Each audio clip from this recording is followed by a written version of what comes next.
Şimdiye kadar derdimizi anlatabildik mi bilmiyoruz ama Sıfırdan Bire serisinin en başından beri aslında yapmaya çalıştığımız şey teknolojik imkanların ve bazı şeylere kolayca erişmenin ihtiyaç duygusunda açtığı gedikleri göstermek. Mesela bugün teknoloji sayesinde patlayan lambanızı yenilemeniz için elektrik malzemeleri satan bir dükkana gitmenize gerek yok. Oturduğunuz yerden birkaç tuşla dükkanı ayağınıza getirebilirsiniz. İşte tüm bunlar sizin benliğinize sürekli şu çirkin mesajı sessizce haykırır. Sen kimseye ve hiçbir şeye muhtaç değilsin. Teknoloji bizim için büyük bir imkan elbette. Ancak bu bağlamda dikkat çekeceğimiz nokta insanın kendisine verilen imkanla nasıl büyük şaşkınlıklara düşebileceği. Peki içinizdeki bitmek tükenmek bilmeyen ihtiyaçlar hiyerarşisiyle ilgili daha önce hiç bilmediğiniz bir gerçeği keşfetmeye hazır mısınız? Hazır olmasanız da biz başlıyoruz.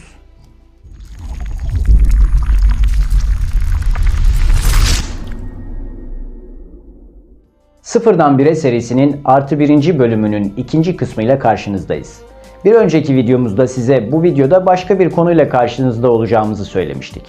Ancak fark ettik ki insandaki en temel duygulardan birini açıklamadan devam edersek mesajımız havada kalacak. İşte bu yüzden bugün sizler için hazırladığımız konu ihtiyaç kavramı. Bunu bir de teknoloji kavramıyla harmanlayacağız. Bakalım ortaya nasıl bir karışım çıkacak.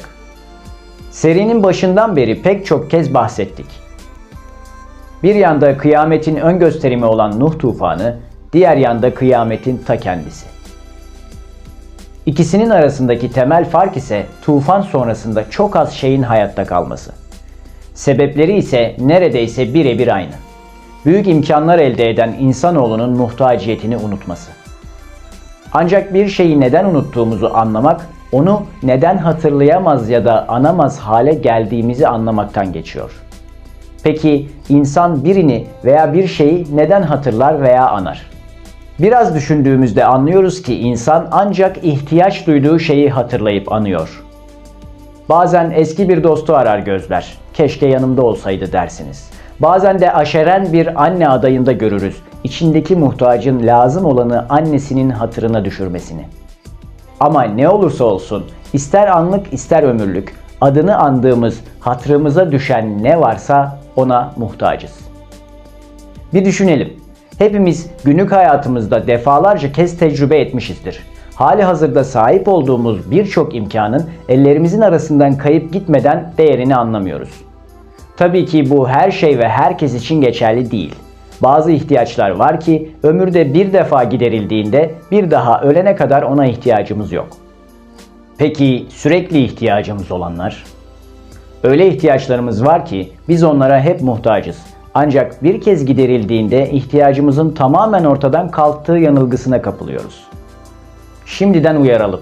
Bu kısmı biraz uzunca anlatacağız. Çünkü incelikli bir konu. Bir örnek üzerinden gidelim.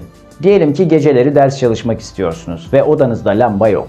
Gidip bir lamba alırsınız ve ışığa olan ihtiyacınız ortadan kalkar, değil mi? Aslında tam olarak öyle değil.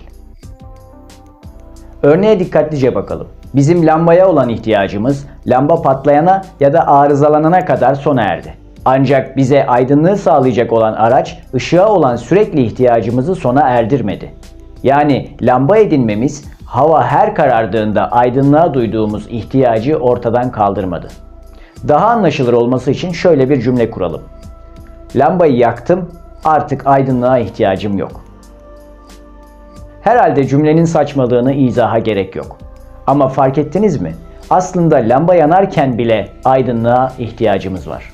Görüyoruz ki biz aydınlığa olan asli ihtiyacımızı ortadan kaldırmadık. Sadece lambaya olan geçici ihtiyacımızı bir süreliğine giderdik. Dolayısıyla lamba patladığında yeni bir lambaya ihtiyaç duyacağız. Yani aslında lamba yanıyorken bile aydınlığa muhtaç oluşumuz hala devam ediyor. Başka bir açıdan bakacak olursak, lamba yokken karanlığın kendisi bize aydınlığa olan ihtiyacımızı haykırırken, lambanın çalışır vaziyette bize sağladığı aydınlık bile aynı şekilde aydınlığa olan ihtiyacımızı haykırıyor. Sonuç olarak araçlar ihtiyaçlarımızı giderir. Ancak muhtaciyetimizi ortadan kaldırmaz. İnsanoğlu teknoloji sayesinde elde ettiği imkanlarla muhtaciyetinin ortadan kalktığı yanılgısına tam da böyle düşüyor işte. Kalıcı ihtiyacını geçici çözümler eşliğinde hatırlamaz hale geliyor. İşte biz buna muhtaciyet duygusunun zedelenmesi diyoruz. Bunun yanında aydınlığa olan ihtiyacımızı lamba patladığında tekrar hatırlıyoruz.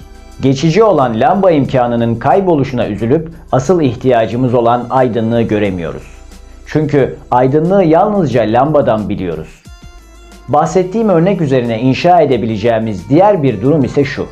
Lambası patlayan kişi "aman ne olacak, hemen yeni bir lamba alırım olur biter" diyerek aydınlığa olan ihtiyacını lambayı kolay elde edilebilirlikle göz ardı ediyor.